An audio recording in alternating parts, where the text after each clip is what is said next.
Neat paper leak అవడంతో దేశవ్యాప్తంగా భారతదేశ వ్యాప్తంగా పెద్ద ఎత్తున అయితే నిరసనలు జరుగుతున్నాయి. దాంట్లో భాగంగా ఢిల్లీలోని జంతర్ మంతర్లో జరుగుతున్న నిరసనకు మద్దతుగా ఈరోజు నెల్లూరు జిల్లాలో ఉండే SFI student federation of India నాయకులైతే జంతర్ మంతర్లో జరుగుతున్న నిరసనకు మద్దతు తెలుపుతూ ఇక్కడ భారీ నిరసన అయితే చేపడుతున్నారు. ఇక్కడ రాత్రంతా వారు నిరసన చేయబోతున్నారు. ఎస్ఎఫ్ఐ నాయకులు మనతో పాటు ఉన్నారు, వారితో ఒకసారి మాట్లాడదాం. అన్న చెప్పండి, ఢిల్లీలో జరుగుతున్న జంతర్ మంతర్ నిరసన కార్యక్రమానికి మీరు మద్దతుగా ఈరోజు ఈ కార్యక్రమం చేస్తున్నారు. ఏ విధంగా చేయబోతున్నారు మీరు ఈ కార్యక్రమం?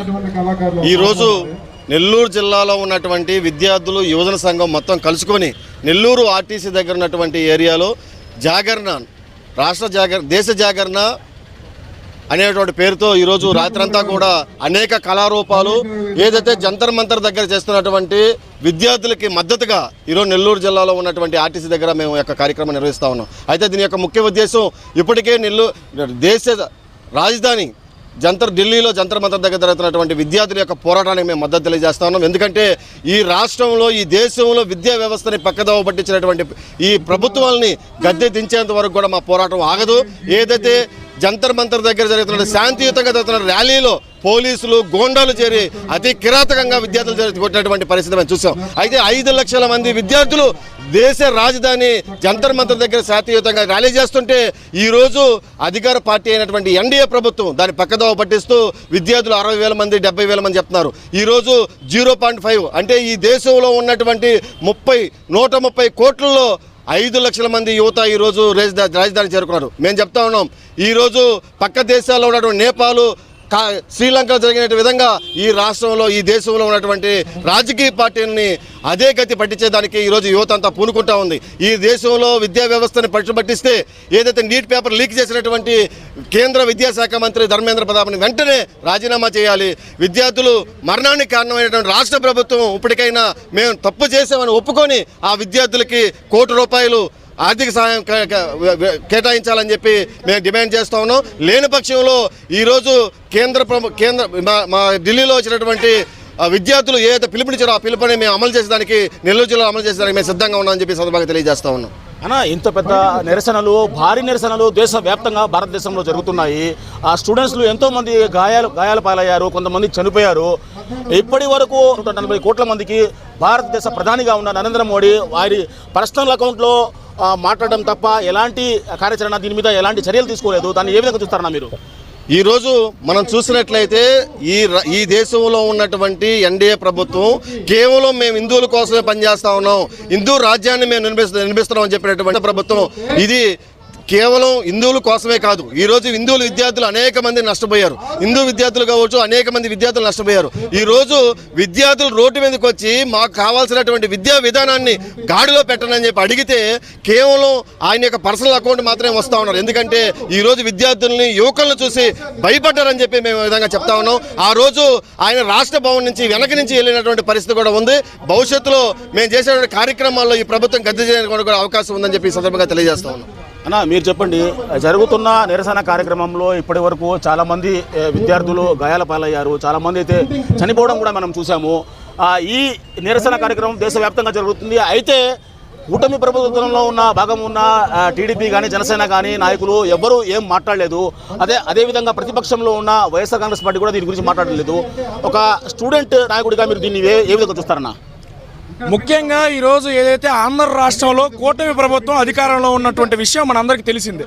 అయితే ఏదైతే ఈ కూటమి ప్రభుత్వం అధికారంలో ఉందో, అధికారంలో ఉన్నటువంటి కూటమి ప్రభుత్వంతో పాటు ప్రతిపక్షంలో ఉన్నటువంటి వైఎస్ఆర్సీపీ ప్రభుత్వం కూడా ఈ కేంద్రానికి దాసోహం చేస్తున్నటువంటి పరిస్థితి ఈరోజు చోటు చేసుకుంది. కనీసం ఈరోజు దేశవ్యాప్తంగా 23 లక్షలకు పైచే విద్యార్థులు నీటి పరీక్షలు రాసి దాంట్లో అవకతవకలు జరిగి పేపర్ లీకేజ్ అయితే కనీసం ఈ రాష్ట్రంలో ఉన్నటువంటి ఏదైతే ప్రతిపక్షం కానీ, అధికార పక్షం కానీ ఈరోజు ఎటువంటి స్పందన చేయకపోవటాన్ని ఇది సిగ్గుచేటుగా ఈరోజు మేము భావిస్తూ ఉన్నాం. అలాగే ముఖ్యంగా ఏదైతే ఈరోజు బీజేపీ అంటే బాబు, జగన్, పవన్ అని మరొకసారి ఈ రాష్ట్రంలో జగన్మోహన్ రెడ్డి గారిని కానివ్వండి, చంద్రబాబు నాయుడు గారు కానివ్వండి, అలాగే జనసేన అధినేత పవన్ కళ్యాణ్ గారు కానివ్వండి మరోసారి నిరూపించారు అని చెప్పి సందర్భంగా మేము తెలియజేస్తా ఉన్నాం. అదేవిధంగా ఈరోజు జరుగుతున్నటువంటి రాత్రంతా మేల్కొందాం, ఈ దేశాన్ని మేలుకొలుపుదాం అనే కార్యక్రమం దేశవ్యాప్తంగా కూడా ఎస్ఎఫ్ఐ పిలుపునివ్వడం జరిగింది. ఈ కార్యక్రమంలో వామపక్ష విద్యార్థి యువజన సంఘాల ఆధ్వర్యంలో ఈరోజు జరుగుతూ ఉంది. ఈ కార్యక్రమాన్ని రాబోయే రోజుల్లో ఇంకా మెరుగ్గా ఈ ఉద్యమాన్ని బలోపేతం చేసుకొని ఈ యొక్క కూటమి ప్రభుత్వానికి, రాష్ట్రంలో ఉన్నటువంటి కూటమి ప్రభుత్వానికి, అదేవిధంగా కేంద్రంలో అధికారంలో ఉన్నటువంటి ఈ బీజేపీ కాషాయి ప్రభుత్వానికి సరైనటువంటి సమాధానం చెప్పి ఈ యొక్క మొండి వైఖరిని నశింపచేసే విధంగా ఈరోజు పోరాటానికి కార్యాచరణ రూపొందించుకుంటామని కూడా ఈ సందర్భంగా తెలియజేస్తా ఉన్నాం. అంటే కేంద్ర విద్యాశాఖ మంత్రిగా ధర్మేందర్ ప్రధాన్ ఉన్నారు. అయితే ఈ పేపర్ లీక్కి ప్రధాన కారణమని ఆయనే చెప్పుకోవచ్చు. ఆయన రాజీనామా చేయాలంటూ దేశవ్యాప్తంగా విద్యార్థులు, వివిధ పార్టీ నాయకులు అయితే కోరుకుంటున్నారు. దానిపై ఇప్పటి వరకు కేంద్ర ప్రభుత్వం ఎలాంటి చలనం కానీ ఎలాంటి చర్యలు కానీ తీసుకోలేదు. దానిపై మీ ఏమన్నారన్నా? ఏదైతే ప్రస్తుతం దేశంలో కేంద్ర విద్యాశాఖ మంత్రిగా ఉన్నారో ధర్మేంద్ర ప్రధాన్ గారు, ముఖ్యంగా ఈయన ఒకప్పుడు విద్యార్థి దశలో ఇదే పేపర్ లీకేజీకి వ్యతిరేకంగా పోరాడినటువంటి వ్యక్తే. కానీ ఈరోజు అదే సమస్య ఆయనకి ఎదురైతే కానీ ఈ యొక్క మౌనం ఏ విధంగా తెలియజేస్తూ ఉన్నారనంటే, కనీసం ఆయన ఈ దేశంలో లేనట్టు, కనీసం ఆయన పేపర్ లీకేజీకి కారకులు కానట్టు, కనీసం ఆయన ఈ యొక్క దేశ విద్యాశాఖ మంత్రి కాదన్నట్టుగా ఈరోజు వ్యవహరిస్తూ ఉన్నారు. ముఖ్యంగా ఏదైతే ఈ 21 రోజులుగా సోనం వాంగ్చుక్ గారు ఆమరణ నిరాహార దీక్షకు పూనుకున్నారు. ఆయన్ని బలవంతంగా ఈరోజు జంతర్ మంతర్ వద్ద నుంచి పోలీసు యంత్రాంగాన్ని ఉపయోగించుకొని బలవంతంగా తీసుకువెళ్లారు. అయితే దీన్ని సంబంధించి ఎస్ఎఫ్ఐ జాతీయ నాయకులు కూడా ఆమరణ నిరాహార దీక్ష కూర్చున్నారు. అయితే ఏదైతే ఈరోజు మీరు ప్రశ్నించే గొంతులను నొక్కివేసే విధంగా, అదేవిధంగా ఈ యొక్క ప్రశ్నిస్తుంటే మీరు సమాధానాలు చెప్పుకునే పరిస్థితుల్లో మీరు లేరంటే ఈ దేశ విద్యాశాఖ మంత్రిగా మీరు పనికిరారు అని మేము ఎస్ఎఫ్ఐగా గుర్తు చేస్తూ వెంటనే మీ యొక్క రాజీనామా చేయాలా అని చెప్పి మరోసారి తెలియజేస్తూ మీ రాజీనామా చేసేంత వరకు ఈ ఎస్ఎఫ్ఐ ఈ యొక్క విధానాలైనటువంటి దశల వారి పోరాటాన్ని రూపొందించుకొని పోరాడుతుందని కూడా చెప్తా ఉన్నాం. అంటే భారత కేంద్ర మంత్రి అయిన ధర్మేందర్ ప్రధాన్ కానీ రాజీనామా చేయకపోతే రాబోయే రోజుల్లో ఈ ఉద్యమాన్ని మరింత బలోపేతం చేస్తాము అని చెప్పి ఇక్కడ నెల్లూరు జిల్లాలో ఉండే ఎస్ఎఫ్ఐ నాయకులు అయితే స్పష్టంగా చెప్తున్న పరిస్థితి అయితే నెల్లూరులో కనిపిస్తూ ఉంది.